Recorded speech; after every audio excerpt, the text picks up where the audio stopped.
నిర్మాత గారు, సుధాకర్ గారు, అంటే పండక్కి 5 సినిమాలు రిలీజ్ అవుతున్నాయి కదండి. మరి ఎట్లా అవన్నీ సర్దుబాటు చేసుకుంటారా మీలో మీరు? లేదంటే ఎలా? ప్రతిసారి ఏవో థియేటర్లు గొడవలు ఇవి అవి అన్నీ వస్తుంటాయి కదా. అందులో 2 పెద్ద సినిమాలు చిరంజీవి గారిది ఒకటి, రాజాసాబ్ ఒకటి. ఎలా మరి ఇవన్నీ అడ్జస్ట్ అయ్యాయి? చూస్తామండి, అదే మాట్లాడుతూ ఉన్నారు. బట్ మోస్ట్లీ అన్నీ వస్తాయండి. సార్ సుధాకర్ గారు, చెప్పండి. నెక్స్ట్ మీరు చేయబోయేది చిరంజీవి గారితోటే. అవును. మరి ఇప్పుడు చిరంజీవి గారి మీదకి పోటీ దింపుతున్నారు ఈ సినిమాని. చిరంజీవి గారికి మేము పోటీ ఏంటంటే, చిరంజీవి గారి సినిమా ఆయన దానికే మాకు పోటీ కాదండి. భర్త మహాశయులకి విజ్ఞప్తి అంటే ఏంటి కాన్సెప్ట్? ఏమని నచ్చి మీరు ఈ సినిమా యాక్సెప్ట్ చేశారు సార్? అంటే చాలా రోజుల తర్వాత, అంటే నేను కిషోర్ తోటి ఇంతకుముందు కూడా చేసాము. బట్ చాలా రోజుల తర్వాత రవితేజ గారికి కొత్తగా ఉంటుంది. అంటే ఇంతకుముందు మన పెళ్ళాం ఊరు వెళ్తే కానీ అదా ఇంట్లో వెళ్ళాలి, వంట ఇంట్లో ప్రియురాలు, ఇంతకుముందు అంటే ఆ కైండ్ ఆఫ్ కొంచెం కొత్తగా ఉంటుంది. అండ్ రవితేజ గారికి చాలా ఫ్రెష్గా ఉంటుంది. అంటే నేను విన్నప్పుడు అవన్నీ ఇది చేసుకొని కొంచెం కొత్తగా అనిపించి స్టార్ట్ చేశాను. రవితేజ గారు ఈవెంట్కి రాలేదు, ఆయన ప్రమోషన్స్ వస్తారండి, ఇంకా చాలా ఉన్నాయి. ఈ సినిమాకి వాయిస్ ఓవర్ చిరంజీవి గారు ఇస్తున్నారని తెలిసింది, అది ఎంతవరకు? లేదండి, లేదు. చిరంజీవి గారు లేదు. ఓకే, నెక్స్ట్ చిరంజీవి గారితో అప్డేట్ ఏమన్నా చెప్తారా? అది శ్రీకాంత్ ఇప్పుడు ప్యారడైజ్ జరుగుతూ ఉందండి. శ్రీకాంత్ కొంచెం ఫ్రీ అయిపోగానే ఆ వర్క్ కూడా ప్యారలల్గా చేస్తూ ఉన్నాం. మేబీ నెక్స్ట్ ఇయర్ మిడ్లో నుంచి స్టార్ట్ అవుతుంది.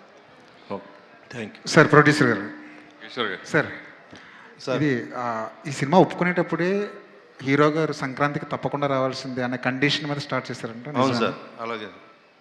ఏంటి సార్ అంత బలంగా కండిషన్ పెట్టి?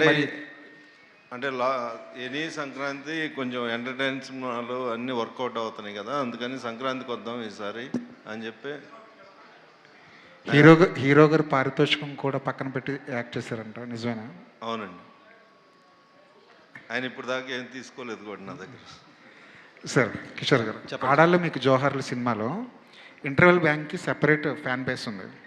ఆ డబ్బాల ఎపిసోడ్ అంటే మనం రెగ్యులర్గా చూసే విషయాలే, మనం ఇగ్నోర్ చేసే విషయాలే సినిమాలో చూపించారు చాలా ఫన్నీ వేలో.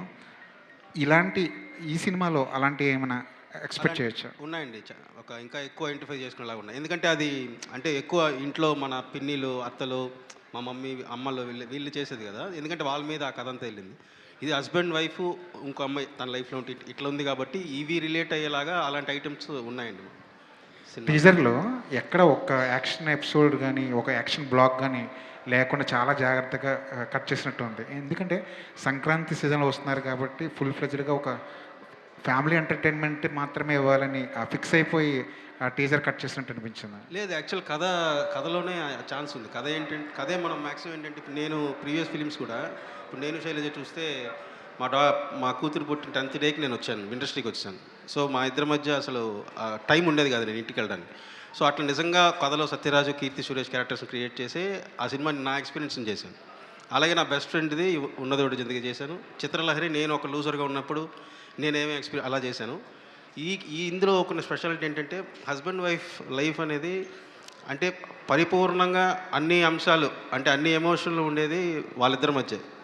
హ్యాపీనెస్ అవ్వచ్చు, లేకపోతే చిన్న గొడవలు, ఇబ్బందులు అవ్వచ్చు, మళ్ళీ ఇవన్నీ ఉంటాయి కదా. సో నేను ఈ కథలో కూడా నేను ఒక విషయం రియలైజ్ అయ్యాను.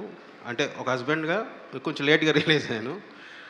మన వైఫ్ని మనం ఎంత హ్యాపీగా చూసుకుంటే, వాళ్ళ సోల్ ఎంత హ్యాపీగా ఉంటే మన లైఫ్ అంత హ్యాపీగా ఉంటుంది అనేది నేను రియలైజ్ అయ్యాను. సో దాన్ని ఈ సినిమాలో కూడా నేను చెప్దామని.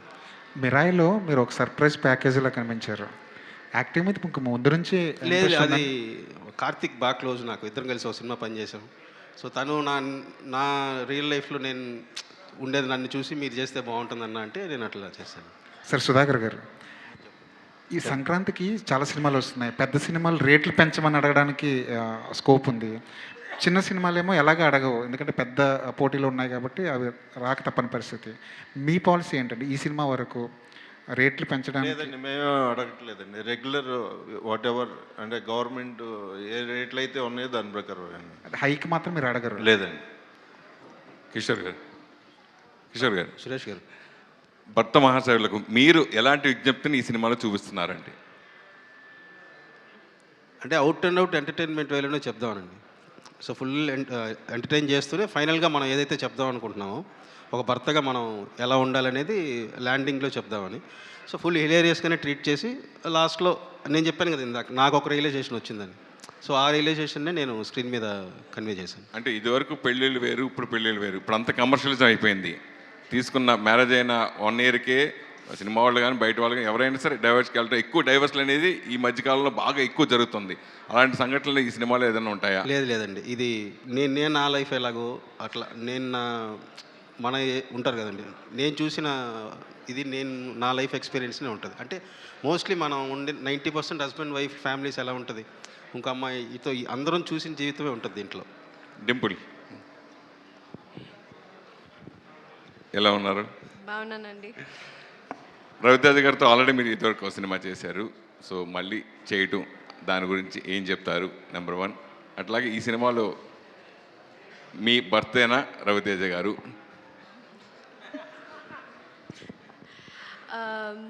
యా, మీరు అడిగినట్టు రెండోసారి చేయడం చాలా అదృష్టం. ఆయన పక్కన చేయడం చాలా లక్ ఉంటే కానీ కుదరదు. అది కూడా నేను చాలా రోజుల తర్వాత వస్తున్నాను. ఫస్ట్ ఫిలిం ఆయన ఎనర్జీ మీ అందరికీ తెలిసిందే. అలాగే రెండో సినిమాలో కూడా నాకు అది అది అది అసలు ఆయన పక్కన యాక్ట్ చేస్తున్నట్టే ఉండదు. And he's a very good family friend, very good friend to me. And I really respect him. So working beside him అది నా అదృష్టం. అలాగే సుధాకర్ గారు నన్ను కూడా అనుకుని ఈ క్యారెక్టర్కి కిషోర్ గారు ఇలా అనుకుని తీసుకోవడం another luck. And yeah, I play his wife. మీరు ఆ టీజర్లో చూసే ఉంటారు. సో యా, అంటే మామూలుగా ఒక సక్సెస్ఫుల్ కాంబినేషన్తో అంటే ఎప్పుడు రిపీట్ ఉంటుంది. అయితే మీరు ఇద్దరు కలిసి చేసిన ఆశించిన స్థాయిలో సక్సెస్ కాలేదు. అయినా కానీ సక్సెస్ఫుల్ కాంబినేషన్ అనేది ఎప్పుడు మన స్వాగతం పడుతూ ఉంటుంది, మనం చేస్తూ ఉంటాం. కానీ మీరు రవితేజ కలిసి చేసిన సినిమా ఆశించిన స్థాయిలో సక్సెస్ కాలేకపోయినా మీరు చేయడం గురించి ఆ అవకాశం వచ్చినప్పుడు మీరు హ్యాపీ అయ్యారు. సో బేసిక్లీ సినిమా ఆడకపోయినా ఐ హ్యావ్ ఆల్వేస్ వన్ అండి. అంటే నా సాంగ్స్ కానీ నా పాటలు కానీ. So that's why people have always loving me. మీ లవ్ నాకు ఎప్పుడూ ఉండింది. అలాగే సార్ కాంబినేషన్, నా కాంబినేషన్ చాలా సోషల్ మీడియాలో చూసే ఉంటారు. So everybody loved it. So అలాగే ఇందులో కూడా కిషోర్ గారు, టు బీ ఫ్రాంక్, ఈ రోల్కి నన్ను అనుకోవడానికి యూజువల్లీ ఆపోజిట్ సైడ్ అనుకుంటారు. Okay, she's done this glam role, she's done this అనేసి. సో ఈ character is Kishore Tirumala's Balamani. Yes Kishore garu, ట్రైలర్లో చూస్తుంటే మనకు భార్య అండ్ లవరు, భర్త అంటే ఇంట్లో ఇల్లాలు, ఒంటింట్లో ప్రియురాలు, ఆ లుక్, ఆ ఫ్లేవర్ కనిపిస్తుంది. అది అంటే మ్యాక్సిమం ఏంటంటే ఇప్పుడు ఆ పిల్లం ఊరు వెళ్తే ఇంట్లో వెళ్ళాలి, వంటింట్లో ప్రియురాలు, సతీ లీలావతి మనకి ఆ సినిమాలు వచ్చుంటాయి. సో మ్యాక్సిమం లైఫ్లో ఇద్దరు ఉమెన్ అంటే ఒకళ్ళు వైఫ్ ఇంకొకళ్ళు ఉన్నప్పుడు సో ఆ రిలేటెడ్గా వచ్చిన బేసిక్ కామన్ ఫ్యాక్టర్స్ అయితే ఉంటాయి. బేసిక్ కోర్ ఉంటుంది అది.